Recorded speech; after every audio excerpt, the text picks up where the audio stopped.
Finalmente, y pese a lo que había sido el susto que empañaba esos días previos a las elecciones en Holanda, finalmente decía el gobierno, el partido del gobierno del liberal primer ministro Mark Rutte, ganó las elecciones con 33 escaños de lo que era la Cámara que estaba en juego. No es tan sencillo, no es que ya habiendo ganado las elecciones se garantiza ser primer ministro, porque efectivamente necesita armar alianzas, ¿no, Jorge? Tiene 33 escaños, digamos, necesitaría 76. Pero para eso, por supuesto, tiene que negociar. La última negociación demoró más de 100 días, entre 111 y 127 días para formar gobierno allí en Holanda. Perdón, me gustaría aclarar porque estamos hablando de lo que tiene que ver con las elecciones ganadas por el partido oficialista, y cuando decimos que había unos temores en esos primeros días, tenía que ver con la posibilidad concreta de que las elecciones fueran ganadas por Geert Wilders, que con su discurso xenófobo e islamófobo había generado, temores de que se continuara esa ola de, por un lado, populismo y por otro lado, discurso profundamente racista en Europa, en momentos en donde además tenemos la previa ya de lo que van a ser las elecciones en Francia, ¿no? En Francia y en Alemania. De hecho, impuso la agenda, es decir, no se debatió la economía, sino básicamente inmigración, islam, xenofobia, prohibición del Corán, cierre de todas las mezquitas, veto a la entrada de musulmanes, restauración de controles fronterizos, salida de Holanda de la Unión Europea. Todo eso estuvo en debate y de ahí la gran participación del electorado. Ahí tenemos imágenes justamente del primer ministro Rutte y de Wilders, y podemos empezar, si les parece, saludándolo a Félix Taylor y también viendo las placas que nos cuentan un poco precisamente cuáles fueron estos números de los que estamos hablando, es decir, cómo fueron los resultados de las elecciones. Hola, Félix. Hola, Inde, ¿qué tal? Muy buenos días para todos. Bueno, así quedaron conformadas. Mark Rutte, del Partido Popular por la Libertad y la Democracia, obtuvo 21,3% de los sufragios y se quedó con 33 escaños. El Partido por la Libertad, que llevaba a Geert Wilders, tuvo 20 escaños al quedarse con el 13,1% de los sufragios. Bien, ahí están, ellos dos eran precisamente los candidatos. Ahora, ahí tenemos el resto de los candidatos. Es importante saber para ver cómo queda la composición, claro, para lo que van a ser las alianzas por formarse. Sibern Buma, del demócrata cristiano, 12,5% de sufragios y 19 escaños. Alexander Pechtold, de demócrata 66, obtuvo 19 escaños al quedarse con el 12% de los sufragios. Sigue Emile Romer, del Partido Socialista, con 14 escaños y el 9,2% de los sufragios, y de la Izquierda Verde, Jesse Klaver, con 14 escaños y el 9% de los sufragios obtuvo en estas elecciones. El joven Trudeau holandés, finalmente, entonces, ahí teníamos la imagen, ¿no? Bueno, es que las fuerzas de izquierda, las fuerzas progresistas, ante esta polarización también del electorado y demás, y tanto vuelco, como decía Jorge, a este debate de inmigración y demás, las fuerzas de izquierda terminan siendo un poquito las grandes perdedoras, porque además quedaron divididas, ¿no? Sí, pero hay que ver porque finalmente son precisamente aquellos con los que también va a haber que entrar en conversaciones, alianza, ¿no? Efectivamente, sí. Más allá, digamos, de cómo se genere el abanico de alianza después en el Parlamento, fue una derrota claramente nítida, digamos, del candidato de la ultraderecha, de Wilders. En ese sentido, dos cuestiones. Una la adelantaba Jorge recién, me parece interesante, que es pensar si estamos ante un accidente en esta trayectoria de ascenso de la ultraderecha en Europa, o si se frenaron los muchachos. Si efectivamente hay una reversión, claro, en esta tendencia que venimos viendo. Eso por un lado. Y por el otro lado, creo que vamos a tener que hacer un trabajo por ahí en este mismo programa, lo podemos hacer, de empezar a analizar un poco la ultraderecha caso por caso, porque uno tiende a englobar a la ultraderecha, que sabemos que es xenófoba, claro, sabemos que es islamofóbica, sabemos que es eurofóbica, antieuropea, anti-Bruselas, pero a veces es más liberal, a veces es más conservadora, a veces es más proteccionista, a veces es menos proteccionista, a veces, como en este caso, es ultra demagógica y en otros casos es menos demagógica. Me parece que va a haber que empezar a hacer un análisis más fino para, dentro de este magma enorme de la ultraderecha europea, empezar a distinguir una cosa de la otra, para empezar a entender por qué en Holanda sale derrotada y por qué puede ganar, que yo, en Francia o en Alemania. También lo que tenemos que empezar a tener en cuenta son los imponderables que pueden surgir. Nosotros ahora no podemos avanzar mucho sobre cierto tema que sí vamos a avanzar y vamos a desarrollar en el segundo bloque, claro, y que tiene que ver con el episodio vinculado a Turquía. De eso vamos a hablar en el segundo bloque, pero también puede haber afectado lo que fueron las elecciones del miércoles. Raúl. De todas formas, es difícil hacer una lectura y sacar conclusiones sobre Holanda en una votación tan dividida, ¿no? Tengamos en cuenta que quien ganó gana con 33 escaños y necesita 75, creo, para poder formar gobierno. Es decir, que está ni siquiera con alianza con una de las fuerzas opositoras le alcanza para resolver este tema, ¿no? Y también es un voto en el cual el resultado de Rutte se podría juzgar como un éxito parcial, pero también en esto también hay un juicio muy severo de parte del electorado con respecto a las políticas de ajuste que se han aplicado en Holanda, al igual que en la mayoría de los países de Europa. A ver, siguiendo la sugerencia de nuestro compañero José Nathanson, ¿vos pensás que realmente esto tiene que ver con un, entre comillas, accidente electoral o que podría significar la reversión de lo que se venía intuyendo en relación al ascenso de la ultraderecha? Hay que ver la característica del país, la característica de los Países Bajos en este caso y la comparación, por ejemplo, con Estados Unidos. El manual Trump no funcionó porque los Países Bajos dependen en un 30% de su ingreso de exportaciones. Claro. Es decir, no pueden vivir hacia adentro como los Estados Unidos, alentando el consumo interno, por ejemplo. Ese es un dato. El otro dato es que estamos hablando de un país absolutamente tolerante, liberal, que tiene más emigrantes que inmigrantes, si se toman las cifras de los últimos años. Perdón, más inmigrantes que emigrantes. Sí.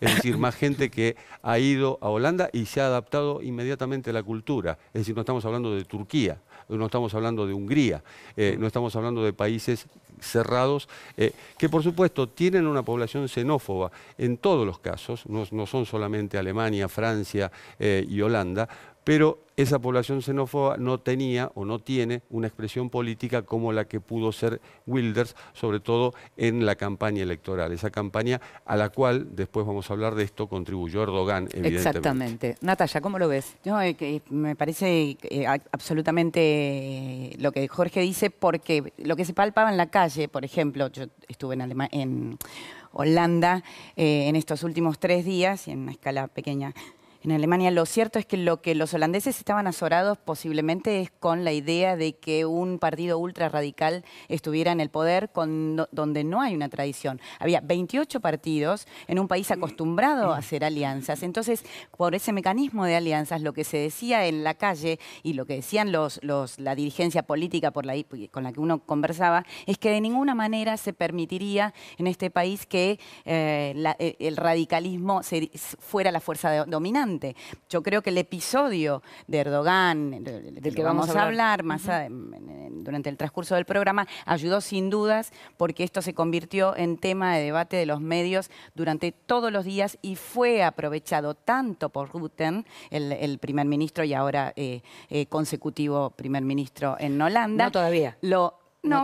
Pero es quien tiene, digamos, la mayor chance de serlo. Por ejemplo, lo veías en selfies cotidianas con mujeres con chador.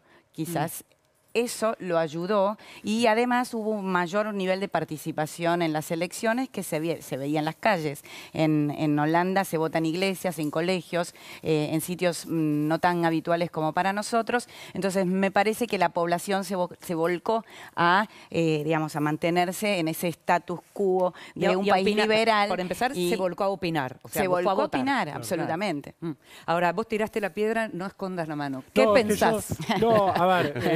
No lo sé. Lo que sí sé es que, bueno, por un lado, obviamente, la relevancia de Holanda para el conjunto de Europa es diferente a la relevancia que tienen las dos elecciones decisivas, realmente decisivas, son Francia y Alemania, digamos, donde en los dos casos, sobre todo en el primero, el de Francia, hay un riesgo cierto de ascenso de la ultraderecha. En el caso del Frente Nacional de Marine Le Pen, es un partido que tiene una historia un poco diferente a la del Partido de la Libertad de Wilders, un partido que es fundado por el padre Marine Le Pen, que tiene un componente filofascista o directamente nazi en sus orígenes, con una especie de herencia que después se sacude ese componente fascista. A Marine Le Pen nunca le hemos escuchado ningún comentario antijudío. Su problema claramente no son los judíos, son los musulmanes, digamos. Entonces, me parece, y también sociedades diferentes, ¿no? La sociedad holandesa, uno piensa en Ámsterdam, una ciudad liberal y cosmopolita por excelencia, digamos.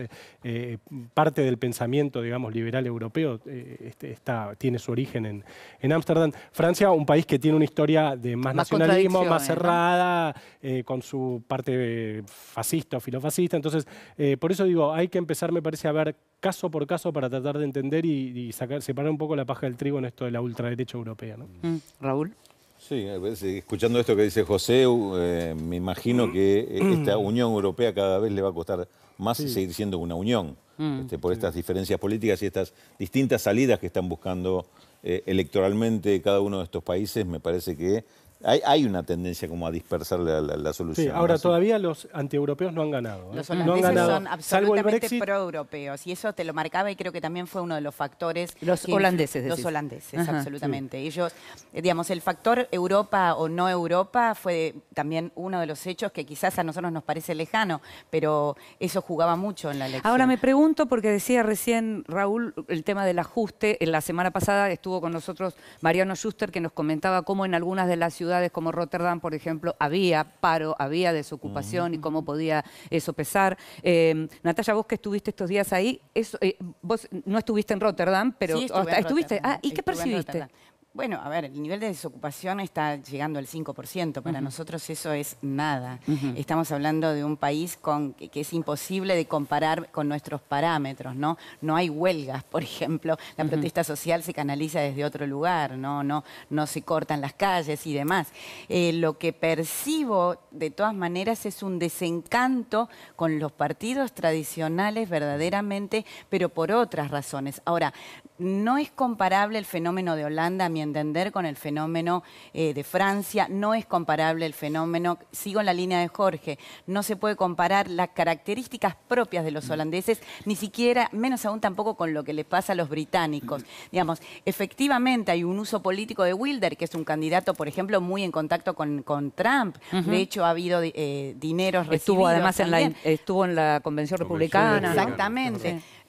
Yo creo que además Wilders es un excéntrico a la política holandesa desde un lugar quizás hasta moderno, toda su estética, estos pelos de con esa maraña casi platinada que tienen en la cabeza, pero a su vez, digamos, triunfa, a mi entender, la línea cultural de la política holandesa. No permitiremos que haya una radicalización de esta sociedad que a grandes rasgos hemos conseguido armonizar. Yo les diría, chicos, que no nos exijamos tanto como periodistas en el sentido de que los periodistas siempre armamos series y secuencias porque es también la manera en que tenemos de poder entender y de divulgar algunas cuestiones. Es cierto que son, digamos, situaciones diferentes, sociedades diferentes, historias diferentes en cada uno de esos países y está muy bien que José lo haya traído a cuenta porque podemos ir marcando las diferencias.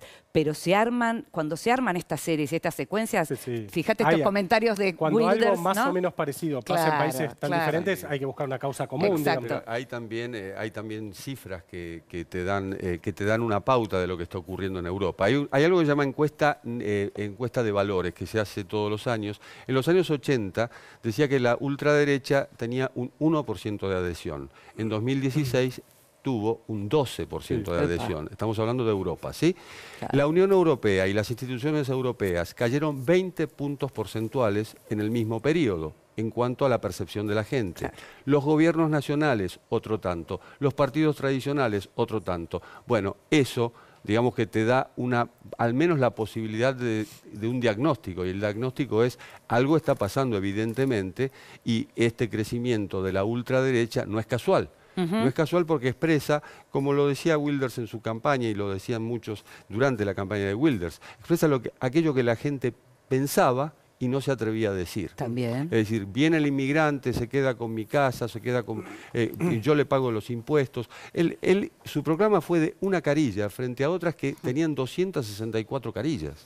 ¿Y qué decía en esa proclama? Miren, mientras ustedes pagan impuestos, vienen refugiados que se quedan con su dinero. Punto. Es decir, ese era el desarrollo de Wilders. Por supuesto, hablando de los musulmanes y demás, y sobre todo de los marroquíes. Haider lo hizo en Austria hace unos años. Sí, claro. Tampoco esperemos. Yo creo que Francia va a ser verdaderamente el reloj, el gran termómetro de lo que va a pasar.